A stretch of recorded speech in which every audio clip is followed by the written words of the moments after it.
What are you doing here? You promised never to do this kind of thing again. I never promised you any such thing. Not you, you twinger. I've never seen you before in my life. Oh, sorry.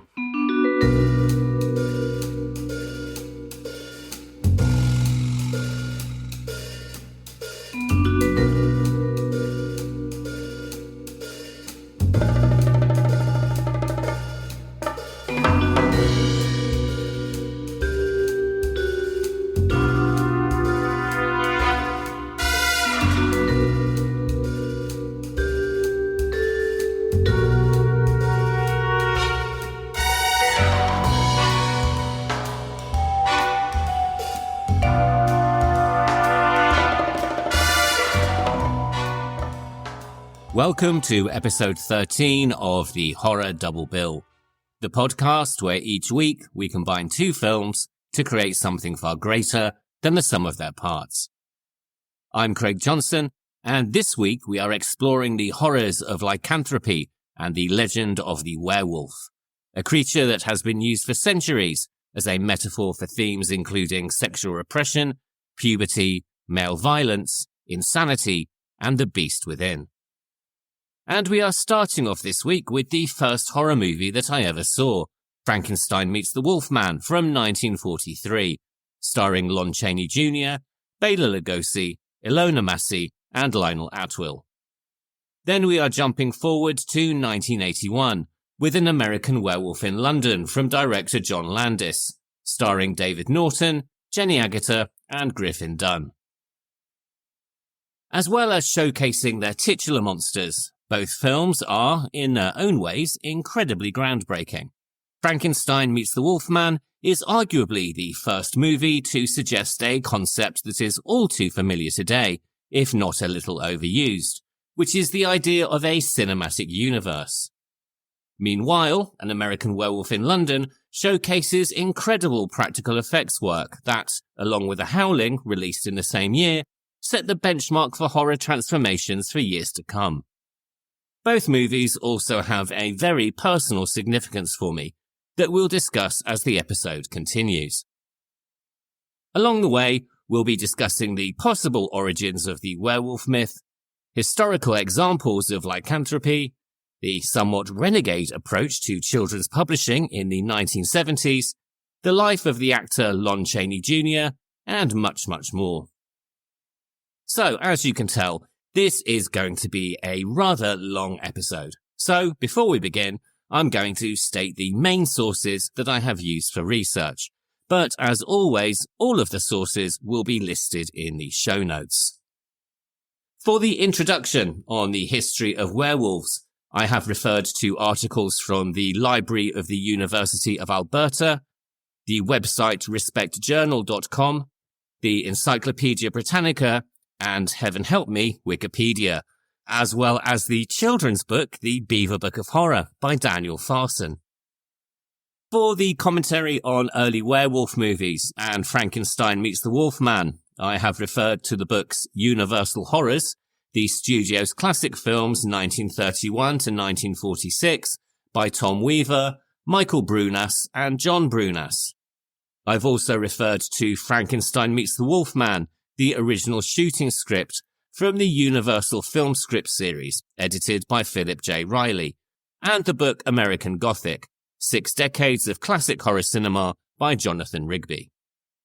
I've also referred to the websites lonchaney.com, silentology.wordpress.com, and classicmonsters.com.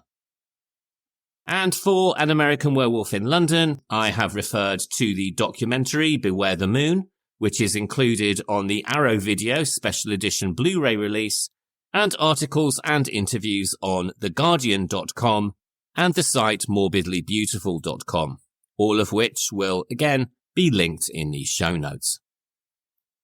The legend of the werewolf, or shapeshifter, has been around for centuries, and the earliest literary example dates from 1000 years BC. This is in the Epic of Gilgamesh from ancient Mesopotamia, where the goddess Ishtar turns a young shepherd into a wolf when she grows bored of his affections. But it is in ancient Greece and Rome that we see the myth fully take form. In 37 BC, we have possibly the earliest example of voluntary transformation, with the tale of a sorcerer who could turn himself into a wolf by magic. And then in Ovid's The Metamorphosis, dating from around 8 AD, we have the story of King Lycaon, who decided to test the god Zeus by serving him human flesh.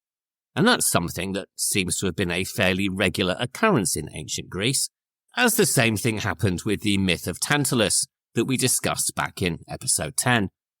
And much as in that story, the god Zeus was far from fooled, and in disgust turned King Lycaon into a wolf.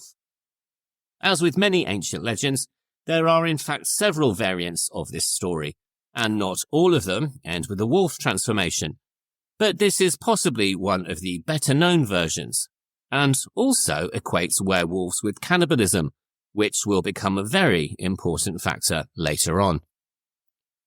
About 30 years later, the Satyricon tells the story of a soldier who turns into a wolf by the light of the moon and kills a number of sheep, only to sustain an injury that gives him away when he reverts to human form. And this is a concept that will appear in any number of werewolf stories and films that would follow. And then in the 5th century BC, the historian Herodotus reported that a tribe of Baltic people called the Nuri, who had relocated to the area of Scythia, were claimed to magically be able to turn into wolves for a few days each year. This was a claim that he personally doubted, but one believed and maintained by the locals, which may, on reflection, have more to do with fear-mongering about outsiders than it did anything else. There were, of course, other legends of man-to-beast transformation outside of the Greeks and the Romans, particularly in Norse mythology and saga literature. The Berserkers were Norse warrior groups who, through rituals, hallucinogenic plants, and the wearing of wolf pelts, adopted wolf-like qualities in battle and were said to display extreme ferocity and lack of fear, even attacking their own allies in the frenzy of the fight. This possibly led to the tale of a warrior and his son who discovered enchanted wolf pelts. When they put them on, they were transformed into wolves for 10 days, killing many men, until the father wounded his own son while both in wolf form, leaving an injury that remained once they had both reverted to human shape. In the story, the curses only ended when the pelts are burned. Meanwhile, in the US, the Navajo had the legends of the Skinwalker, evil figures who would don animal skins to change shape and who are associated with grave taboos, while the Aztecs and the Mayans told of the Nagal, a sorcerer or shaman believed to have a spirit companion in the form of an animal and to possess the ability to magically shift into that animal on command. In South and Southeast Asia, legends of were tigers and were leopards were also told, while in Africa it was often the tale of the were hyena, an intentional shapeshifter which is still spoken of today. As we can see, in these legends the transformation is often deliberate, which is a far cry from the tragic and unintentional werewolves we most commonly see in modern cinema, from the doomed Larry Talbot of Universal's The Wolfman to Catherine Isabel's Ginger in the 2000s movie Ginger Snaps. And it is as we move forward into the Middle Ages that we start to see the emergence of the more sympathetic and complex character. There is a 12th century poem telling of a baron who is trapped in wolf form by his treacherous wife, but maintains his human soul and noble character. There is also a romantic poem known as William and the Werewolf, where a cursed prince becomes a benevolent wolf. Both of these tales depict the protagonists as victims of magical enchantment. But this, sadly, as history would tell us, was not the prevailing attitude. As we move forward a few years, we start to see the mythology take on a much darker turn and become entangled with witchcraft, demonology, and mass hysteria, because unfortunately, the belief in werewolves started to become all too real, and much as there were witch trials and witch executions in the Middle Ages, the period also saw werewolf trials, with much the same tragic and violent outcomes. Whilst it is difficult, if not impossible, to pinpoint an exact number of victims, it is estimated that several hundred quote-unquote werewolves were executed across Europe during this time, particularly with the accused also often charged with witchcraft, wolf riding, and wolf charming, all of which are fairly self-explanatory. In 1521, French authorities at Poligny condemned several men, including a peasant who became known as the Werewolf of Poligny, for allegedly turning into wolves and murdering children, and in 1573, Gilles Garnier of Dole was convicted of being a werewolf and a cannibal after a series of child killings, for which he was burned at the stake. Perhaps the most famous case is that of Peter Stump of Bedburg in Germany, who in 1589 was accused of making a pact with the devil, donning a wolfskin belt, and gruesomely killing animals and people, including his own son. He was executed rather horrifically on what was called a breaking wheel, and this is illustrated in contemporary woodcuts that show a wolf attacking a child and his brutal punishment for werewolfery. Of course, as with the witch trials, many of the so-called confessions were obtained under duress and torture, and while many confessed werewolves described craving and eating human flesh, it is impossible to know how many were innocent, or whether any of them were in fact what we would now describe as serial killers. I would suspect, though, that the answer is very few indeed. But before we go any further, it's time for a very brief biographical interlude. Those of you that have listened to episode 3 of the show will remember that growing up in 1970s Britain was a very interesting experience, as children's popular culture at the time revolved partly around scaring us half to death and partly around the popularization of horror tropes for toddlers. Whether it was haunted house ice lollies or horror bag potato snacks, which, to be honest, I missed greatly, or frankly terrifying TV shows like Come Back Lucy or King of the Castle, you really couldn't move for horror. And nowhere was this more apparent than in the world of children's book publishing. 2 books in particular have been on my mind, or indeed my desk, while writing this episode, and I'm sure listeners of my generation will also remember them fondly. The first is the book The Beaver Book of Horror by Daniel Farson, which was published in 1977. I first purchased it from our school book club at the age of 7, the year that I saw Frankenstein Meets the Wolfman. Over the years, I of course lost this original copy, but in a fit of nostalgia, I purchased it second, or possibly fifth hand, a few years ago. The second book, which I no longer possess, which is very sad as it now changes hands for a ridiculous amount of money these days, is the book Vampires, Werewolves and Demons, one of the Usborne guides to the supernatural world, which were published in 1979. To be honest, I had all but forgotten this book until an Instagram post a few weeks ago from the excellent account Dark Cornwall reminded me of it. And by the way, if you aren't following the Dark Cornwall Instagram account yet, I highly suggest that you do.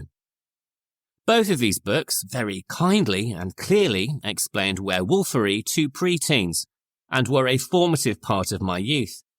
And both also included the story of one of the most notorious of the werewolf trials. This was the story of Jean Grenier, which was lovingly illustrated in the book Vampires, Werewolves and Demons, and I will share those illustrations on our Instagram page. The story is also recounted in the Beaver Book of Horror, and I'm going to read now directly from this book. It's a rather long passage, so I hope you're sitting comfortably. Accused werewolves were surprisingly keen to confess. Obviously, torture helped them on, but sometimes it seemed as if they wanted to. A 14-year-old shepherd boy called Jean Grenier is an interesting example. His crimes took place near Bordeaux, and for what his confession is worth, he admitted to having eaten more than 50 children. He confessed with such pleasure that the crowded courtroom burst into laughter when he described chasing an old woman only to find her flesh as tough as leather. When he lifted a child from its cot, he complained that it shrieked so loudly it almost deafened me as he prepared for his first bite. Hardly the stuff to take seriously, but 3 girls testified against him, and his detailed confession was believed, though the judge found the evidence so appalling that he sent Grenier to a higher court. Grenier was sentenced to be burned, but now the case had caused such a stir, with further confessions, that it was sent to an even higher court, where the judge showed surprising common sense.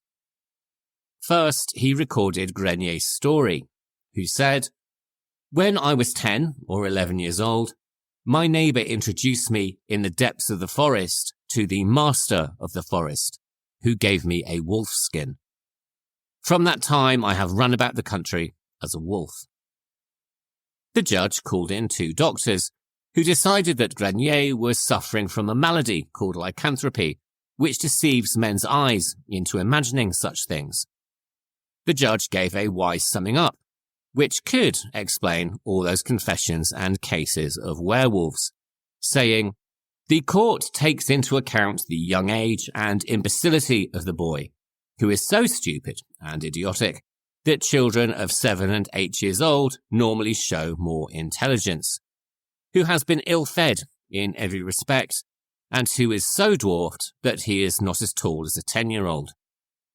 Here is a young lad abandoned and driven out by his father, who has a cruel stepmother instead of a real mother, who wanders over the fields without a counsellor and without anyone to take any interest in him, begging his bread, and who has never had any religious training, whose real nature was corrupted by evil promptings, need, and despair, and whom the devil made his prey."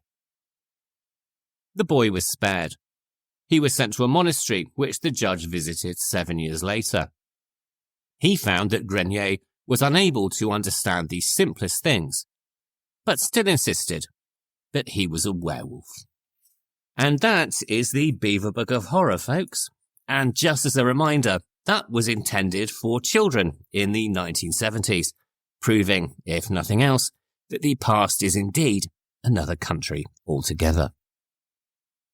Moving away from history and back into the world of literature, but on a similar theme, we have the very violent and bloody Jacobean drama The Duchess of Malfi by the playwright John Webster, who depicts the character of the Duke Ferdinand as suffering from the psychological condition of lycanthropy, in that he believes himself to be a werewolf.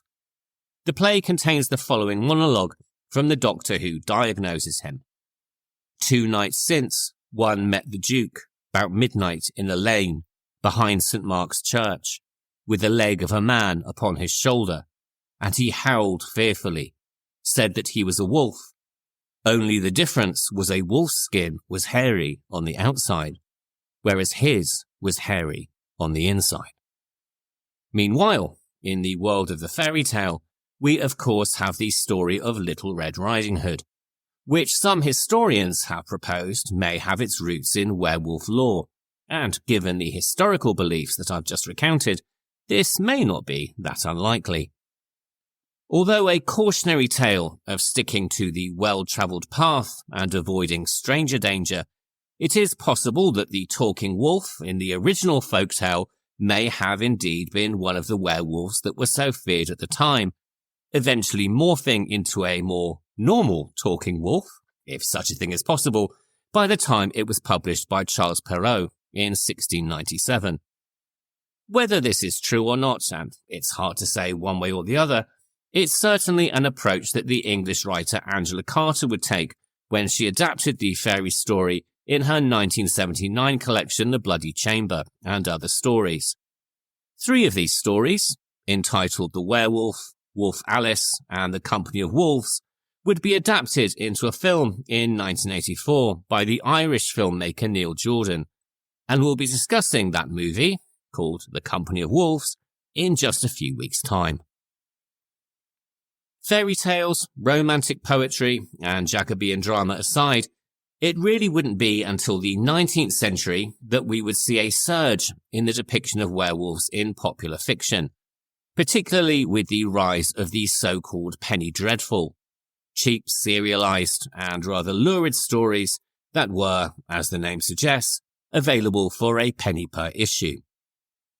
One of these is Wagner the Werewolf by George W. M. Reynolds, which was serialized in 1846 and is considered to be one of the first full-length werewolf novels in English. Other stories include The Wolf Leader by the author of The Three Musketeers, Alexandre Dumas, and The Werewolf by the American poet George W. Thornbury. There was also a rather scholarly publication detailing the history of werewolves by Sabine Baring-Gould, called The Book of Werewolves, that was published in 1865, and which compiled historical reports and folk tales, preserving many of the historical accounts mentioned in this episode, and stating that the legend of the werewolf was so persistent and everywhere and in all ages that it must indeed be factual.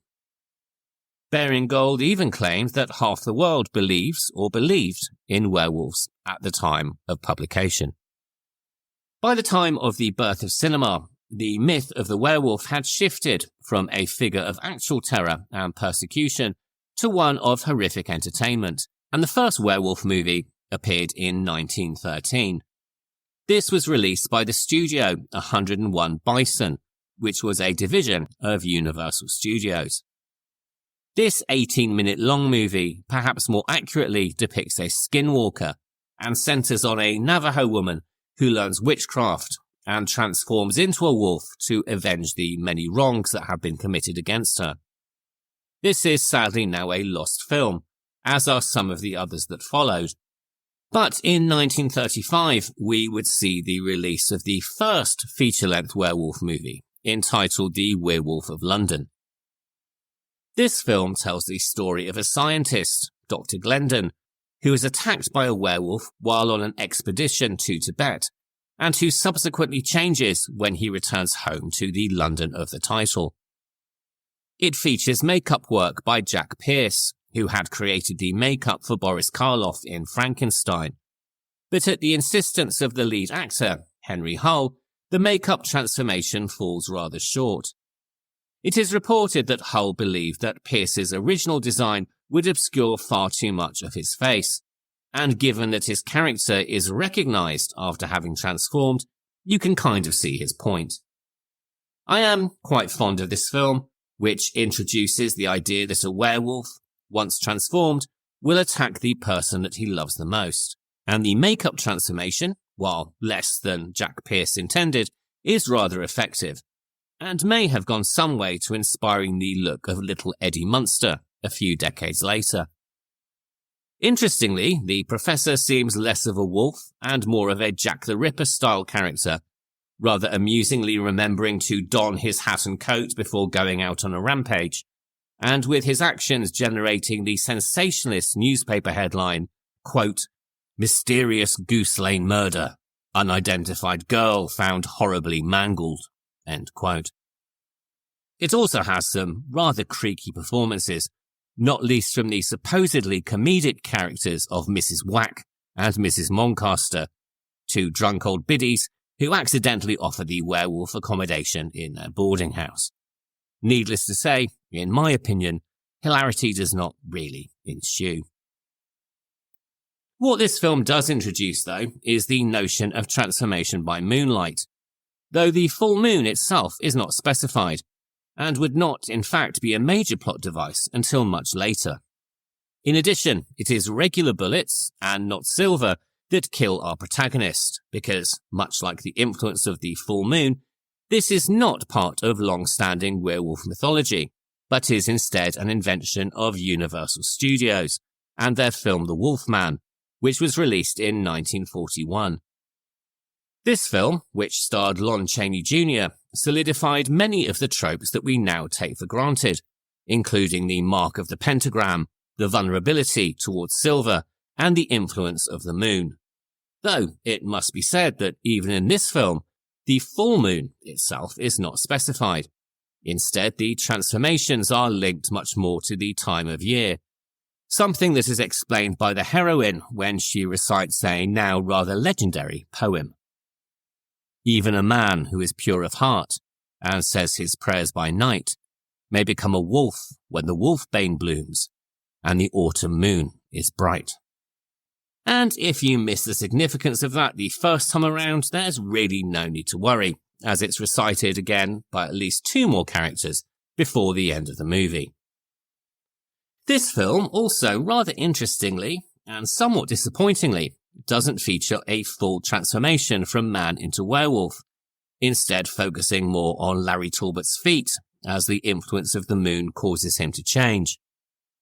In fact, the only transformation that we clearly see in the film is, spoiler alert, once Larry has been killed by his father, played by Claude Rains, and we see him change from werewolf back into man.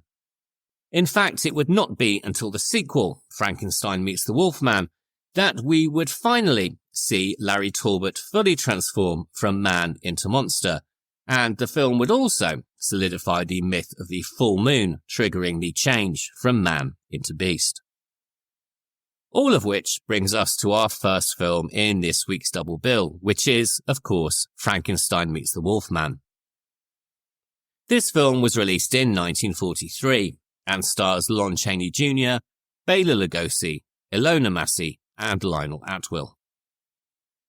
And before we get into the meat of the movie itself and the spoilers, I would like to spend a few moments talking about its leading man, Lon Chaney Jr. He was in fact the only actor in Hollywood history to play all 4 of the classic Universal monsters, the Wolfman, Frankenstein's monster, the Mummy, and even Dracula, albeit this was under the highly original and rather transparent pseudonym of Count Alucard. He was born Creighton Tull Chaney in 1906 in Oklahoma, at a time when his father, the legendary man of 1,000 faces, Lon Chaney Sr., was already climbing the vaudeville ladder on his way to Hollywood stardom. It's fair to say that young Creighton had a somewhat troubled childhood, and one that would sadly contribute to a series of mental health issues, including a problem with alcohol later in his life. In 1913, when young Creighton was only 7 years old, his mother, Cleaver Creighton Chaney, attempted suicide in public by drinking mercuric chloride at the Majestic Theatre in Los Angeles, where her husband was performing. She survived the attempt, but Lon Chaney Sr. filed for divorce shortly afterwards. Following the divorce, Creighton's father gained custody, and it has been reported in several biographies that at this time the boy was informed that his mother had died, when she was, in fact, still very much alive. He would reportedly not discover the truth until after his father passed away in 1930. And although Lon Sr. had custody, for much of Creighton's childhood he bounced between relatives, foster care, and the occasional patch of stability with his father and stepmother. And although the young boy idolized his father, Lon Sr. did everything he could to keep him out of show business, telling him that he was too tall, he grew to be 6'1" while his father was 5'7", and that he was better off doing something more practical. As a result, he did anything but go into acting. He attended business school and ended up working for a California plumbing company, also marrying at age 22 and raising 2 children. However, his life would change dramatically in 1930 when Lon Chaney Sr. died of throat cancer. At this point, young Creighton started in acting, though at first he refused to take his father's name and was billed simply as Creighton Chaney. He spent most of the early 1930s appearing in B-movies and would later say, quote, "I did every possible bit in pictures. I had to do stunt work to live. I bulldogged steers, fell off and got knocked off cliffs, rode horses off precipices into rivers, and drove prairie schooners up and down hills." End quote. He acted in many films and serials for studios like Monogram Pictures, RKO, Republic, 20th Century Fox and Universal. And then, finally, in 1934, agreed to be billed as Lon Chaney Jr. And it was under this name, in 1939, that he gained his first starring role as Lenny in the film version of John Steinbeck's Of Mice and Men, a role that he had already played on stage in a touring production just to prove himself capable of playing the part. The film was both a critical and financial success, and was nominated for several Academy Awards, though Chaney himself was not nominated. But at last he seemed to step out of his father's shadow, and was acknowledged in his own right. On the back of this success, he signed a contract with Universal Pictures in 1940, just as the studio was initiating a second wave of monster movies. His first role under this contract was in 1941, in the science fiction movie Man-Made Monster, where he played a carnival performer turned into a killer by electricity. But it would be in The Wolfman, released the same year, that he would play the role for which he is still best remembered. In this movie, he played the tragic hero, Larry Talbot, and from this, he would go on to become Universal's new horror star, replacing Boris Karloff as the Frankenstein monster in the movie The Ghost of Frankenstein in 1942, and replacing Bela Lugosi in the movie Son of Dracula in 1943. He would also go on to play the Mummy in several of Universal's Mummy sequels, including The Mummy's Tomb, The Mummy's Ghost, and The Mummy's Curse. Much like his father, he took playing these horror roles very seriously and was fiercely protective of what he called his monsters, particularly the Wolfman, who he considered his personal favourite, and of course was really his creation.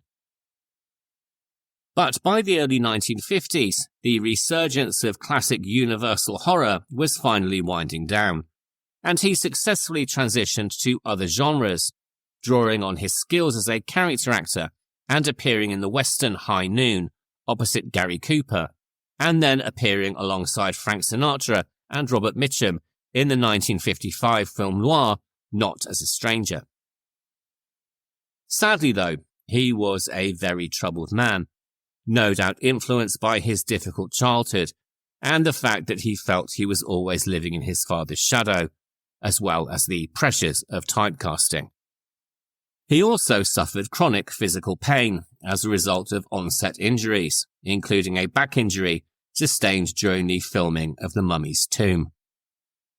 Reports indicate that he was a heavy drinker from at least the 1940s onwards, and this intensified during the 1950s as his career moved increasingly toward low-budget and less prestigious productions.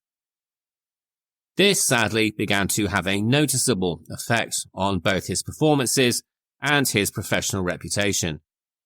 By the late 1950s and into the 1960s, his problems with alcohol were widely known within the film industry, and although he continued to find work, he was no longer considered for major studio productions, partly due to concerns about his reliability.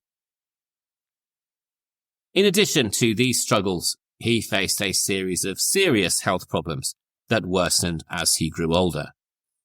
His decades of performing physically demanding stunts and enduring heavy monster makeup left lasting effects on his body. Over time, he developed chronic medical issues, including arthritis and a degenerative eye condition that required cataract surgery. He also experienced significant weight fluctuations and eventually faced more serious diagnoses, throat cancer and heart disease. Treatment involved multiple surgeries that left him with visible scarring and a speech impediment. And around the same period, he was also contending with cardiomyopathy, arteriosclerosis, and emphysema, all worsened by a lifetime of heavy smoking. By 1971, his health had deteriorated significantly. He had lost a considerable amount of weight, and his voice was reduced to a rasp. In his final film appearance, the not very good at all Dracula vs. Frankenstein, directed by Al Adamson in 1971, he had spoken no lines at all due to damage to his vocal cords. And off-screen, he required an oxygen tank to manage his respiratory conditions. Lon Chaney Jr. passed away on July the 12th, 1973, from heart failure at the age of 67.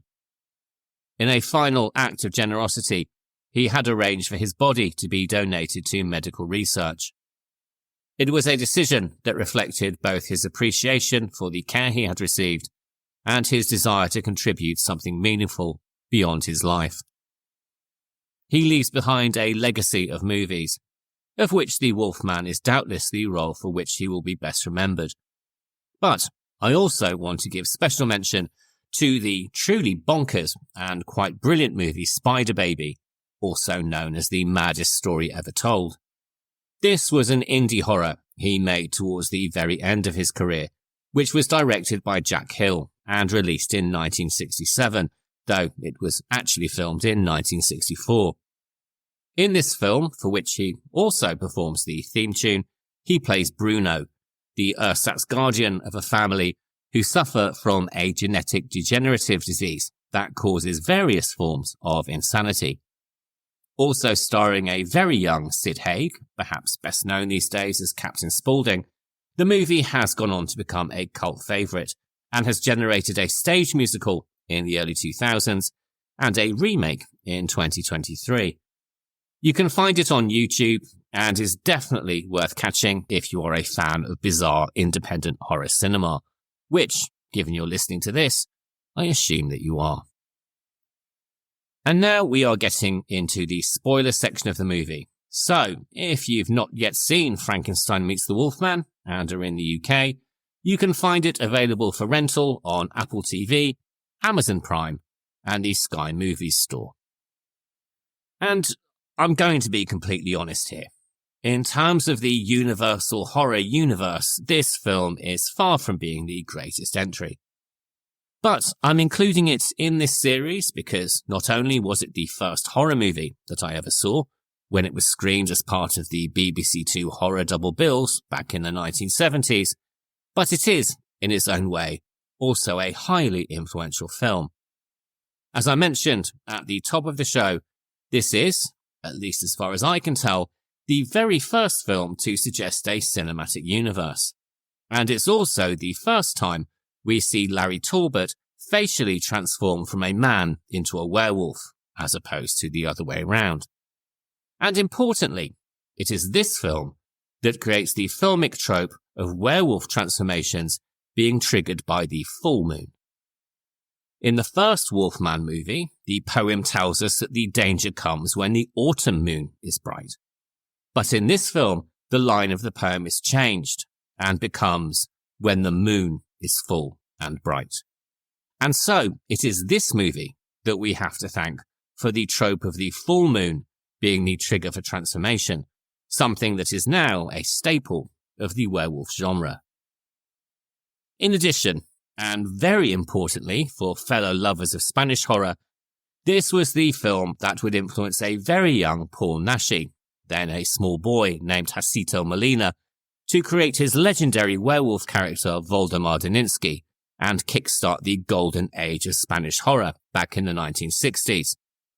As he wrote in his autobiography, Memoirs of a Wolfman, quote, "The film Frankenstein Meets the Wolfman opened at Madrid's Capitol Cinema, but since children weren't allowed to see it, all I could do was stand outside the cinema and stare. It held an irresistible attraction for me. My chance to see the film came when it was re-released on a double bill at a cinema near my home. The lights went out and the magic began.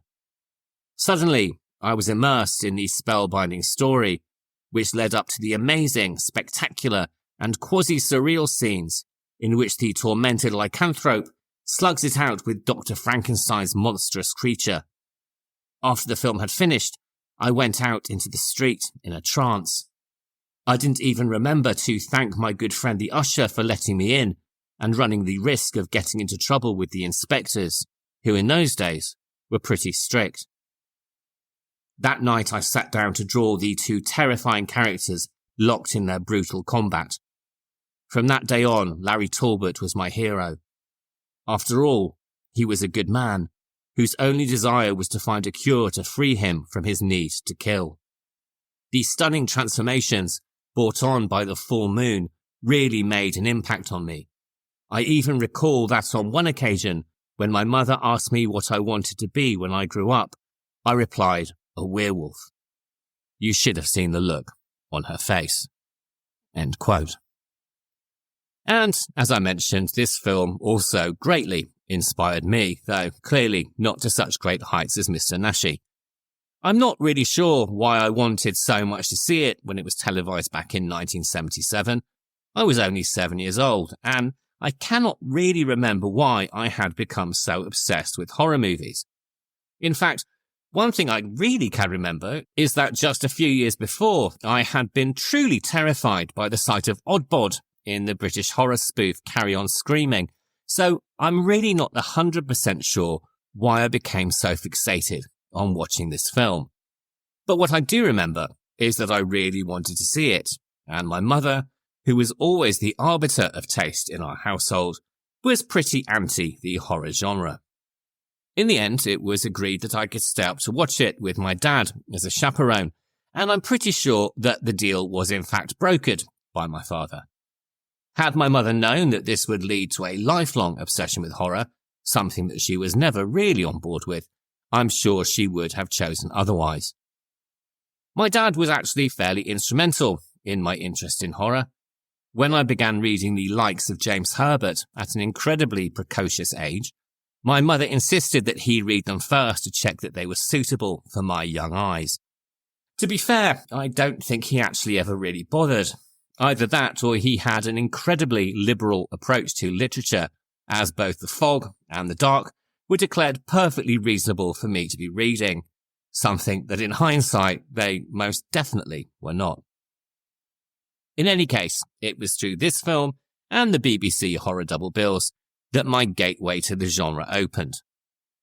And from the opening scenes of two inept and cowardly grave robbers accidentally resuscitating Larry Talbot in his tomb, my heart was completely stolen, and I never looked back. The film was originally conceived as a joke between the writer Kurt Siodmak and producer George Wagner, with Siodmak ad-libbing, "George, why don't we make a picture of Frankenstein Wolf's the Meat Man? Sorry, I mean Frankenstein Meets the Wolfman," which, as you can tell, is absolutely hilarious. And the reason behind its development is, in reality, not much better. Siodmak was in debt after buying a Buick convertible, and knowing this, Wagner effectively made a wager, giving him 2 hours to imagine a conceit around which to construct the story. To Siodmak's credit, the idea is a fairly strong one, even if it bears little continuity to either the Frankenstein movies or the Wolfman movie that came before it. For no real reason other than the light of the moon, Larry Talbot, who was killed at the end of the 1941 movie, is resurrected, which has more than a touch of the somehow Emperor Palpatine returned about it. In addition, not only is Larry now alive, but he is also immortal. However, this is where the conceit becomes interesting.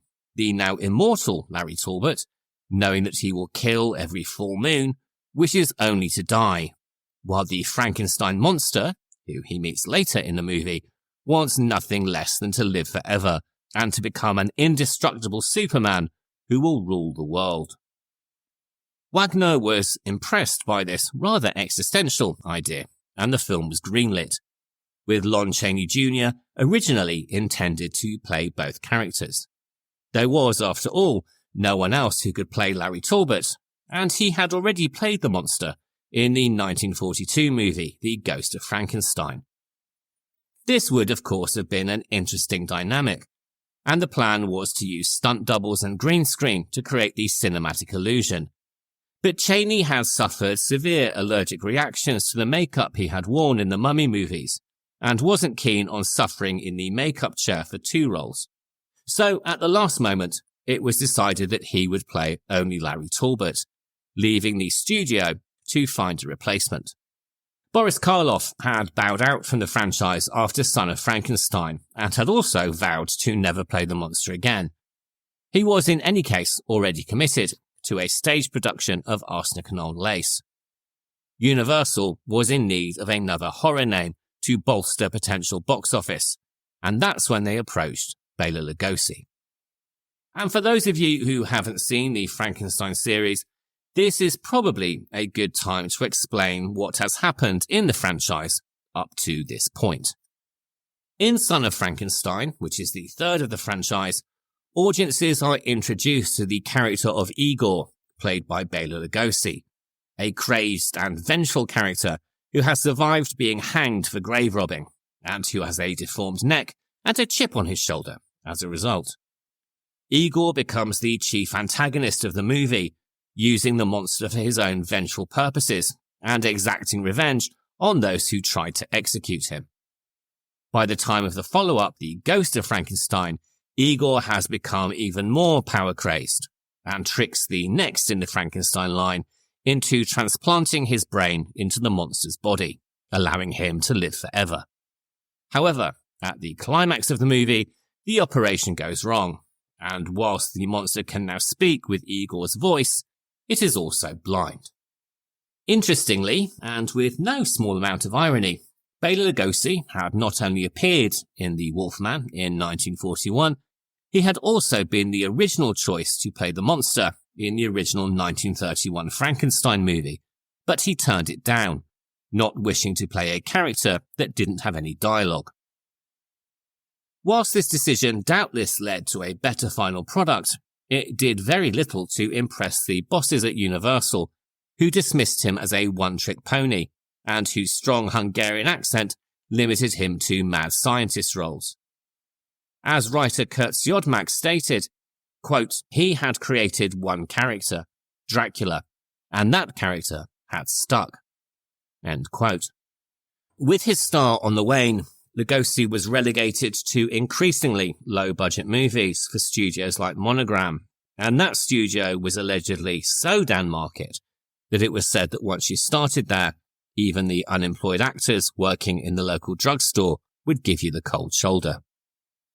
Universal, ever the caring organisation, were quick to exploit his name and his increasing desperation for roles, offering him less and less money while cashing in on a name that was still a draw to the audience.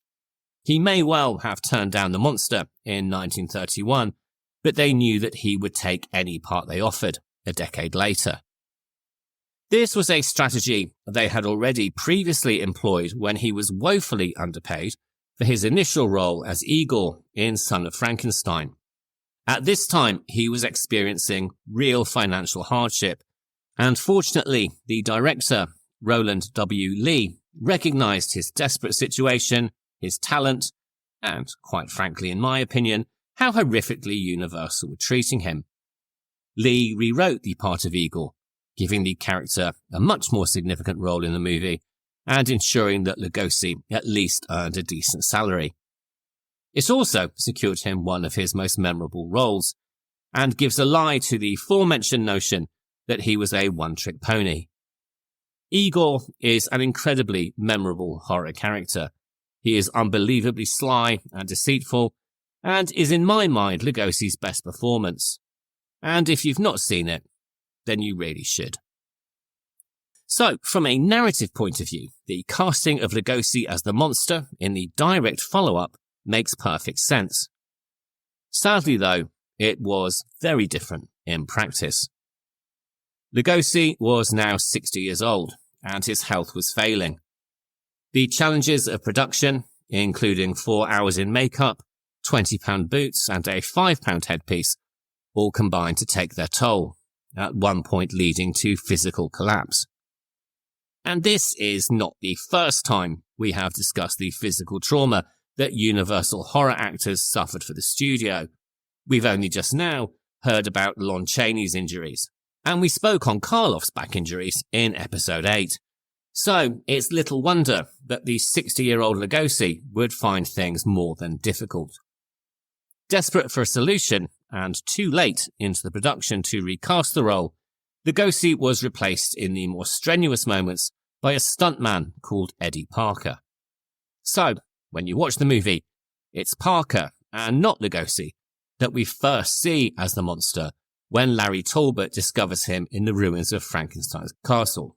And it's also Eddie Parker who fights the Wolfman in the climactic battle. Lugosi was already rather embarrassed by having to take the role, which he did only for the money, so this can't have been great for his ego. But worse was to come.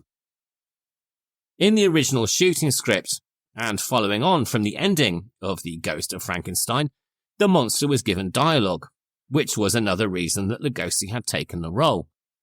But during test screenings, his strong Hungarian accent was met with laughter. In the book Universal Horrors that I mentioned at the top of the show, Siodmak is quoted as saying, quote, "Lugosi couldn't talk.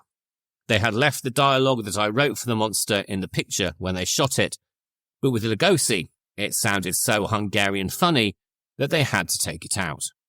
End quote. And that was indeed the solution that the studio came up with. The lines would just be silenced, and the reasoning behind Lugosi's acting choices would be lost. What this means for the viewer is that there is no real indication that the Igor/monster does indeed want to rule the world, which is, after all, the driving plot of the film. And there's also no reason at all why the monster stumbles around with his arms outstretched. As a result, the performance has become something of a joke, which is a shame, as there was a method behind what Lugosi was trying to do. The monster is, after all, blind, and the outstretched arms are his way of navigating through the world. Sadly, you can also see the moments where the actor has been silenced, with his lips still moving in certain scenes. Though, to be honest, the lines that were cut, which are widely available to read online, were hardly the stuff of cinematic legend either. So, whilst Lugosi certainly suffered for his art, reportedly getting up at 2:30 a.m. every day to sit in a hot tub of water and prepare his body for the challenges of filming, the script that he was given was, quite frankly, hardly worth the effort. To be completely honest, for years after I first saw the movie, I mistakenly believed that I had seen Boris Karloff play the role of the monster, and it would not be until much later that I would learn that the role had been played not by Karloff, but by Lugosi. For some reason, this greatly disappointed me at the time, and it actually put me off watching the film for years.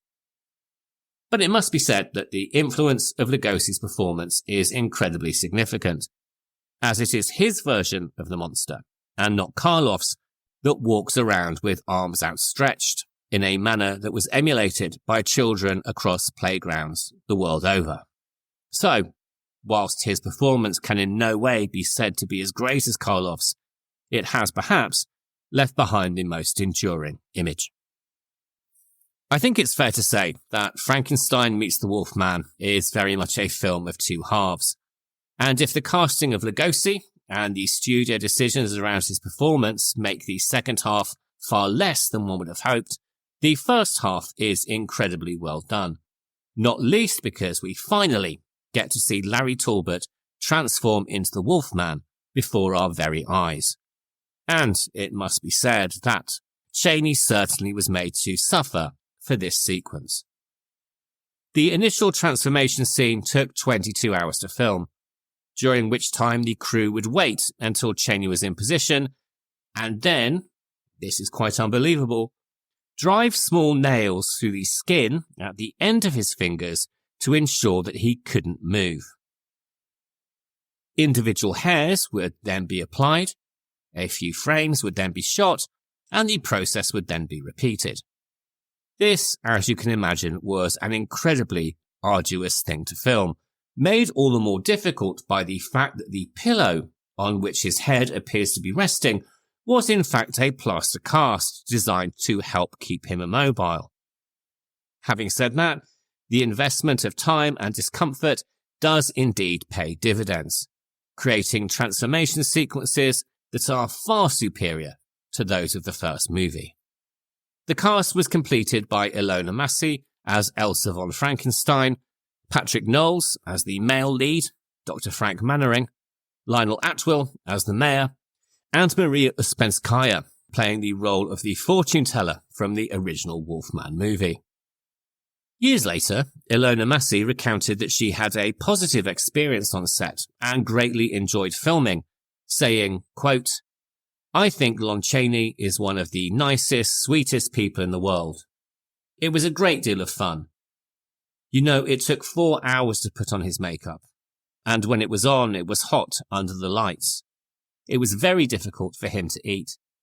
He mostly had soup, which he sipped through a straw, and just for fun one day we put hot peppers in it. We had a lot of fun. I never had any difficulty with my co-stars, but Chaney was something special." End quote. However, things were rather different for two-time Academy Award nominee Uspenskaya. She was aged 66 at the time of filming and suffered a fractured ankle on set after a cart ran her over in an on-set accident, which then required a 5-day stay in hospital. This was at the same time that Bela Lugosi collapsed under the stress of playing the monster. So, yet more evidence of the rather devil-may-care attitude that Universal had towards their stars, which is quite frankly putting it mildly. This incident may well account for why her character, so pivotal in the first half of the movie, seems to disappear altogether, with her fate at the end left unstated, which is another very unsatisfying aspect of the film.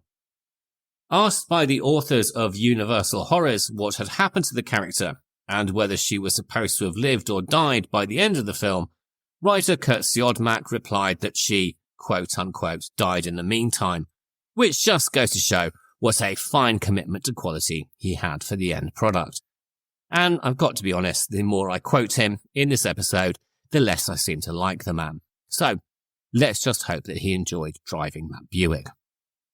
And yet, despite my many criticisms, there is a magic in the movie that still stands up today. Chaney's performance, doomed, haunted, and desperate, is, if anything, far greater than the one he gives in The Wolfman.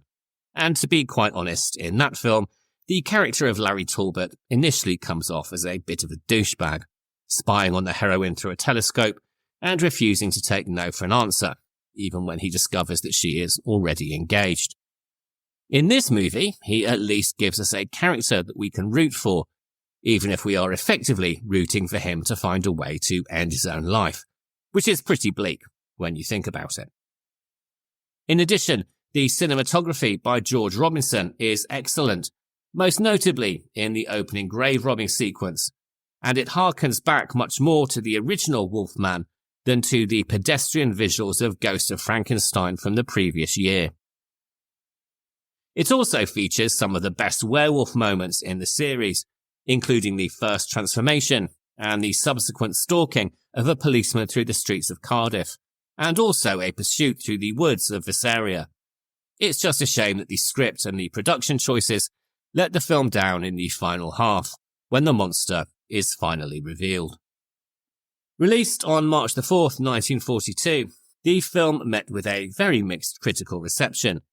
The New York Times suggested that Universal needed to try again, while Variety and The Hollywood Reporter were a bit more favourable. Variety, in particular, gave positive mention to the performances of Chaney, Uspenskaya, Knowles, and Lugosi. Given that this would be Bela's last film for Universal, I'm happy that he has some positive reviews to mark his departure. Regardless of the critical reception, the film was a success and led to 2 more Monster Universe films to close the franchise, House of Frankenstein in 1944 and House of Dracula in 1945. It has to be said, though, that out of all 3 of the Monster Universe movies, this one is still far and away the best. Although this was the first horror movie I ever saw, and as such it has always held a special place in my heart, because of its many flaws, I didn't watch it again for many years.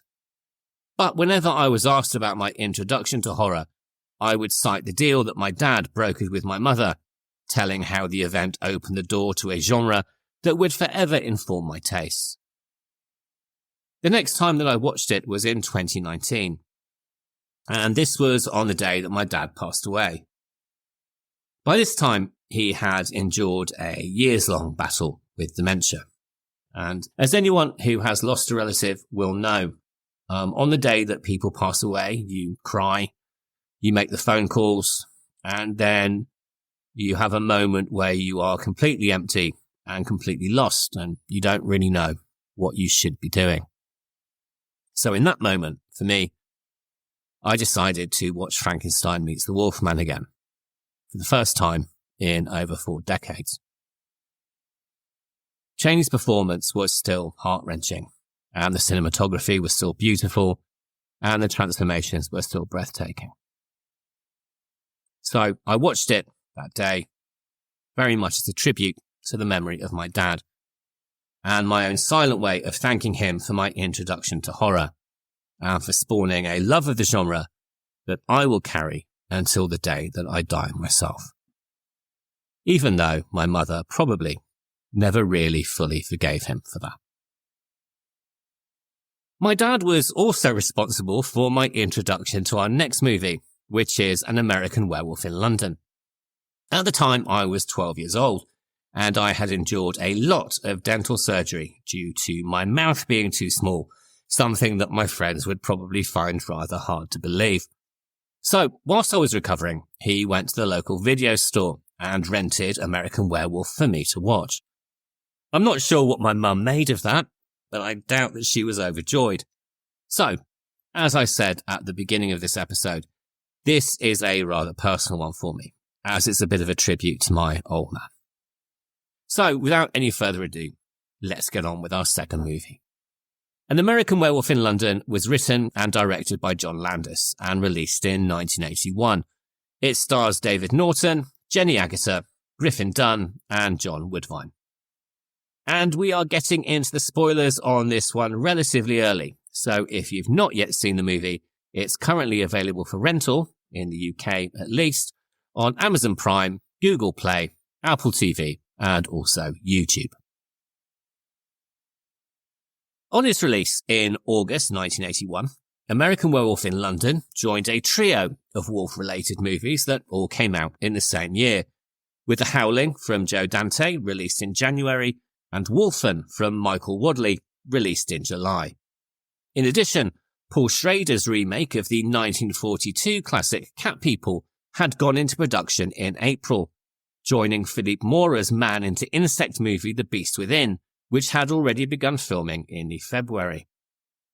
Metamorphosis, then, was clearly in the air in Hollywood, and investment in the horror genre was on the up. This was no doubt in part due to the success of the late 1970s horror boom, with commercial successes like Halloween, Alien, and Dawn of the Dead encouraging studios to put money into genre pictures. Old monsters were being reimagined with modern sensibilities, and werewolves were, at a time, a relatively untapped genre. And as figures of transformation and loss of control, they also represented modern cultural anxieties. Even Wolfen, which is not strictly a werewolf movie, uses the notion of ancient wolf spirits to explore concerns about colonialism, gentrification, environmental issues, and urban decay. The icing on the cake, though, and the thing that really pushed things forward, was the development in special effects technology. Screenplays that had long laid dormant, waiting for the tech to catch up with the concept, suddenly found their moment. It was a perfect storm of commercial and creative appetites colliding with the new world of practical transformation work.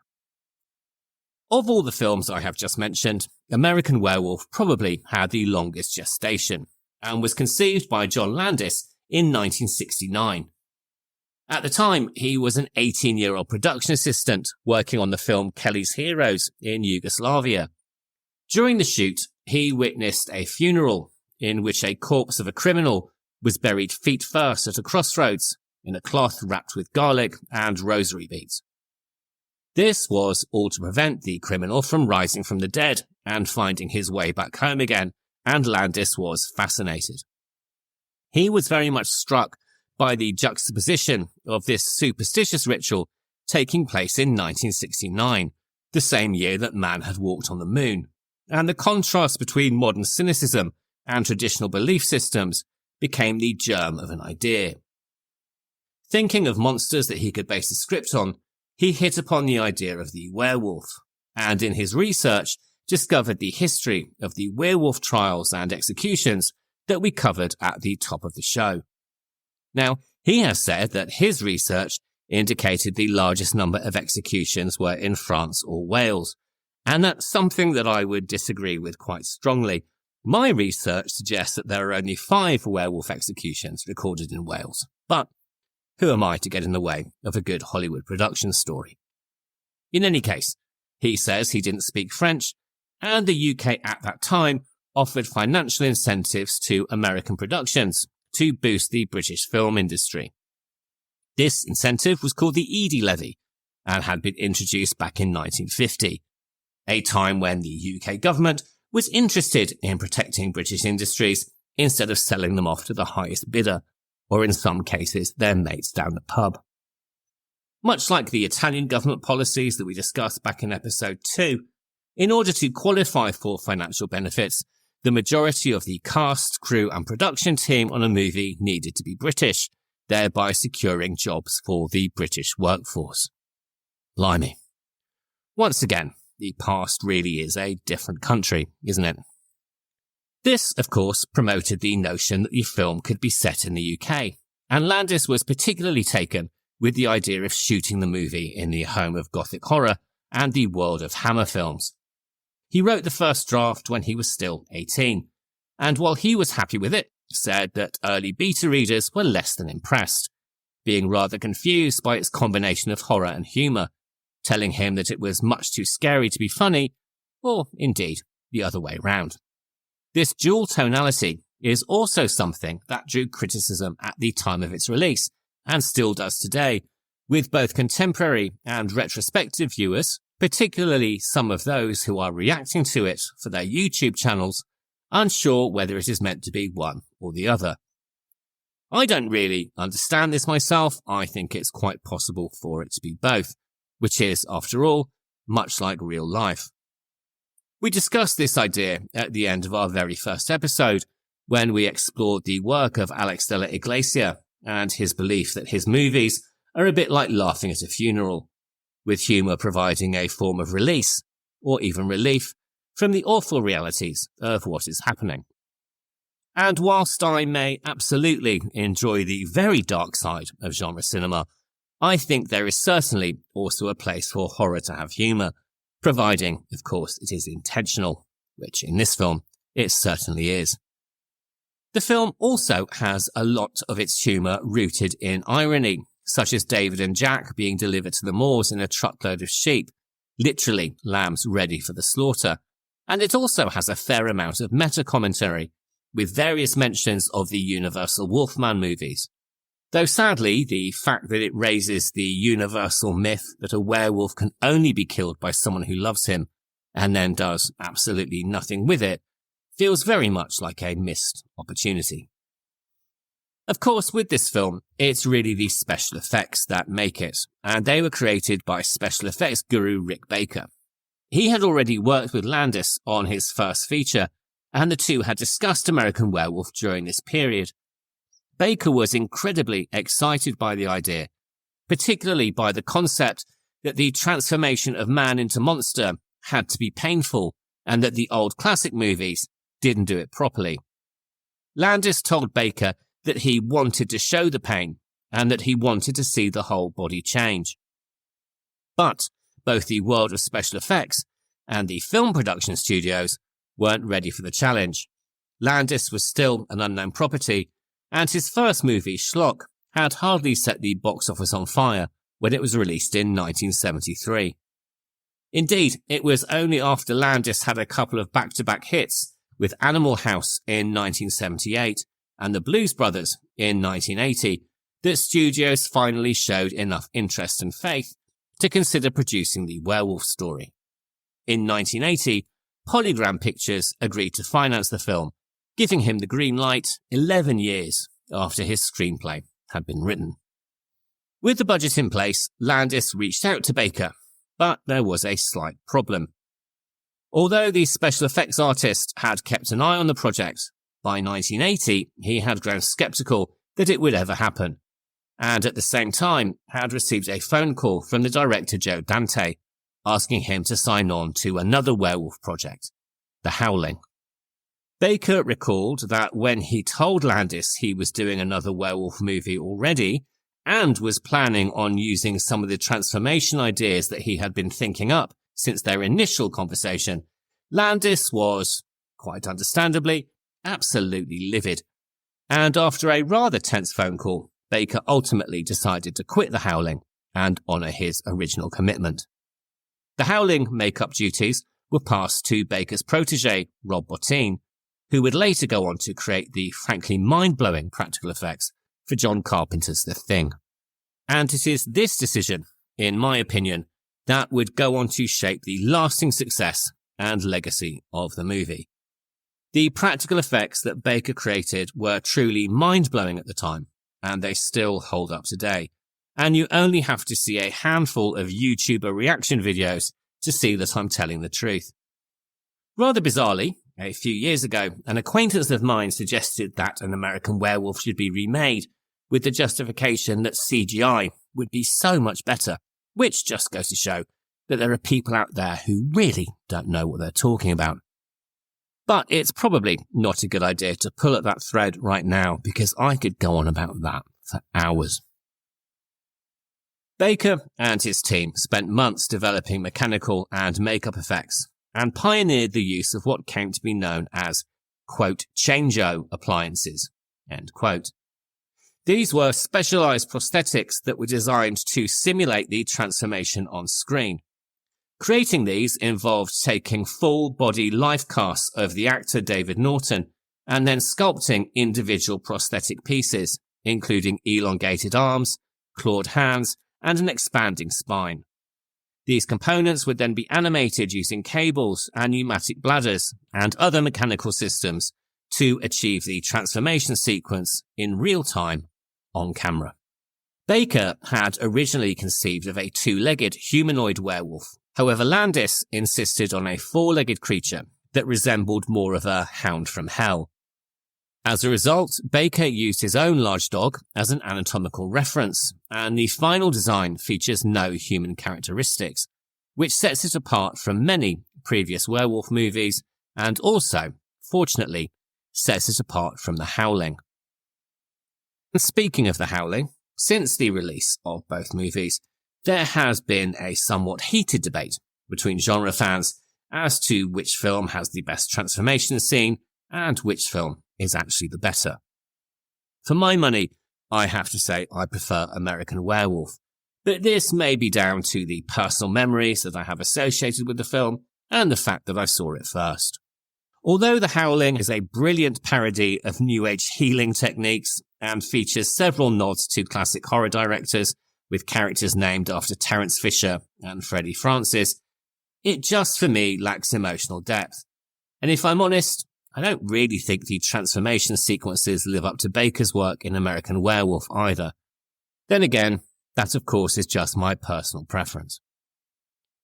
But I am right though. The approach that Baker needed to take with the makeup, though, did throw up a new challenge, because he required 6 months preparation work and full body casts of the actors, which meant that Landis had to find them much earlier in pre-production than would be normal. This was not an easy process, and Landis and his producer auditioned over 300 actors before settling on David Naughton for the lead role of David Kessler. At the time, Naughton was mainly known for his work in Dr. Pepper television commercials and also a very brief pop music career. But his clean-cut all-American image lined up perfectly with Landis's vision for the character as the boy next door, though his involvement in the film, which was released with an R rating, led to the termination of his Dr. Pepper contract. For the role of Jack Goodman, Landis cast Griffin Dunne, who had minimal prior film experience, and his hiring created an obstacle with the British Actors Equity Association. They initially denied him a work permit on the grounds that the role should go to an American actor who was already living in the UK. Landis refused to recast the role and instead threatened to relocate the production to France, and this pressure led to Equity to approving Dunne's permit to work in the UK. The casting couldn't have been more fortuitous, as the chemistry between the two actors as they cross over the moors to the slaughtered lamb is palpable, as it is also, rather bizarrely, when Jack later turns up for chats when he is a corpse. Naughton, in particular, is a very likeable lead, far more so, it must be said, than Larry Talbot in The Wolfman. And his performance brings a real pathos to the picture. The scene where he calls home to say goodbye, only to be met with a rather uncaring younger sibling, is incredibly well played, as is his mounting panic when he realises the crimes that he has committed. And his acting during the transformation sequence is quite spectacular, with the pain that Landis wanted to depict being front and centre of the screen. The transformation sequence, despite only lasting a few minutes on screen, required a full week of production time. And Naughton was not the only actor who had to suffer in the makeup chair. Griffin Dunne also had to spend hours being worked on to transform him into a walking corpse, something that he reportedly didn't enjoy at all. To add insult to injury, once he was made up, the effect was so realistic that very few of the cast or crew wanted to be around him, with Jenny Agutter joking that she felt sorry for anyone who had to sit next to him at the lunch table. The casting of Naughton and Dunne, of course, meant that the rest of the cast and crew had to be British in order to qualify for the financial levy.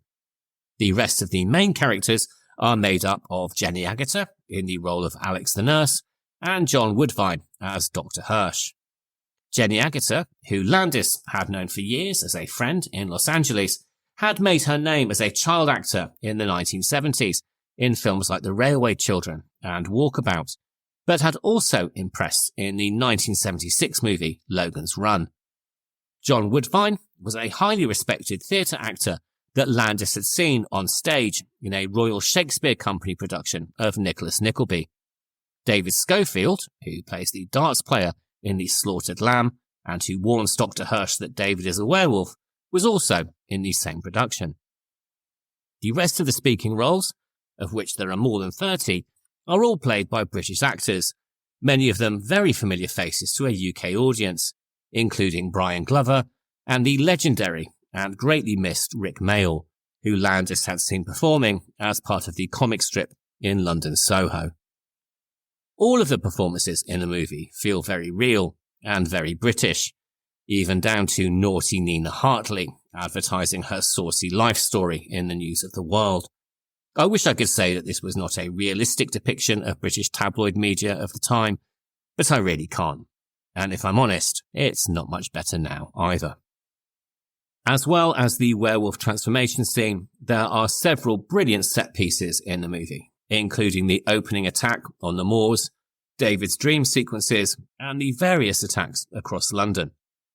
The one that most people reference is the attack on the London Underground, which was filmed at Tottenham Court Road and Charing Cross stations, and was inspired by the 1972 cannibal movie Deathline. The actor in this scene, incidentally, is a man called Michael Carter, who went on to play, under considerably more makeup, Bib Fortuna in Star Wars Return of the Jedi. But for my money, the scene that really freaked me out when I first watched it is the Nazi demon dream sequence. I don't know why it's there, I don't really know its significance, but it still makes me really uncomfortable, even today. The other thing that's a real standout, of course, is the soundtrack, with its iconic use of songs that reference the moon, particularly during the transformation scene set to Blue Moon. Landis had initially sought to include Cat Stevens' Moon Shadow in the opening, but Stevens, who had by this time converted to Islam, declined, reportedly due to personal beliefs about the supernatural subject matter. The same was true of Bob Dylan, who also refused permission to use his version of Blue Moon, again citing religious reasons. The climactic sequence in central London is spectacular and was actually filmed in Piccadilly Circus itself, which is something that no film crew had been allowed to do for over 15 years. But this access came with very tight restrictions, The crew could shoot for only 2 nights, between 1 a.m. and 6 a.m, and were allowed to halt traffic for just 3 2-minute intervals per night. To make this work, they built a scale replica of Piccadilly Circus on a studio backlot, and stunt drivers and crew practiced the scene again and again and again. This set was also used for the close-up stunt work, which included director John Landis being hurled through a shop window. And when filming commenced on location, all of the preparation paid off. The resulting climax, with the werewolf unleashed in the heart of London, was unlike anything that anyone had seen in horror cinema at the time, and I remember watching it with my jaw on the floor, wondering exactly how they'd filmed it.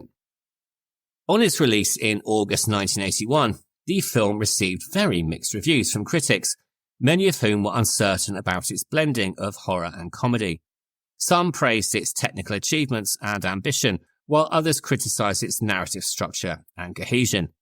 Roger Ebert gave the film a 2-star review, describing it as uneven, but then again, he also hated The Hitcher, so what the hell does he know? The New York Times were also far from complimentary, and whilst they praised the film's beginning, they said that it ultimately backfired, and said that the screenplay was ham-fisted.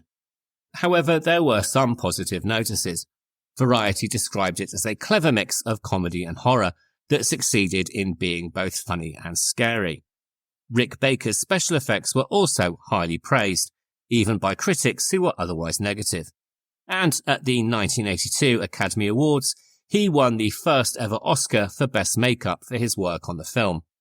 This put American Werewolf in London in Academy Awards history, and marked a notable moment for the horror genre, particularly given how biased the awards industry is against horror movies in general. Commercially, though, the film was a huge success. It earned approximately $30 million at the US box office and over $60 million worldwide, on a budget of just $6 million. It was the highest grossing horror film of 1981, and lived on for years afterwards in the world of home video, which is, of course, how I saw it. Today, critics now point out that it was ahead of its time and anticipated the postmodern horror trends of later decades, with its mix of comedy and meta-references to the universal Wolfman mythology. Modern critics and filmmakers frequently cite it as one of the best horror comedies ever made, and arguably the greatest werewolf movie of all time, and I struggle to think of one that equals it. Neil Marshall and John Fawcett, who directed Dog Soldiers and Ginger Snaps respectively, have cited the film as an inspiration. And as I've mentioned a few times, it still really hits the mark with modern audiences, particularly YouTube reaction channels. Proof, if anyone needed, that practical effects still surpass digital and CGI work, even for a modern audience. Frankenstein Meets the Wolfman and American Werewolf in London are both examples of the classic werewolf movie, and both also showcase groundbreaking special effects. But for me, the reason they belong together is as a reminder of my late father, who not only introduced me to horror with the first movie, but encouraged my love of genre with the second. The reason that I'm releasing this episode today, which will be on August the 10th, is that on August the 11th, it would have been his birthday. So whilst this episode is indeed a tribute to the 2 movies I've showcased, it's also a birthday tribute to my dad. Happy birthday, Dad. I love you and miss you very much. All of which brings me to the end of this week's double bill and an incredibly long episode. So if you are still listening, thank you very much for sticking with me. If you'd like to write in with your thoughts about anything we've discussed this week, or indeed anything we've discussed over the series so far, you can email the show at thehorrordouble@gmail.com.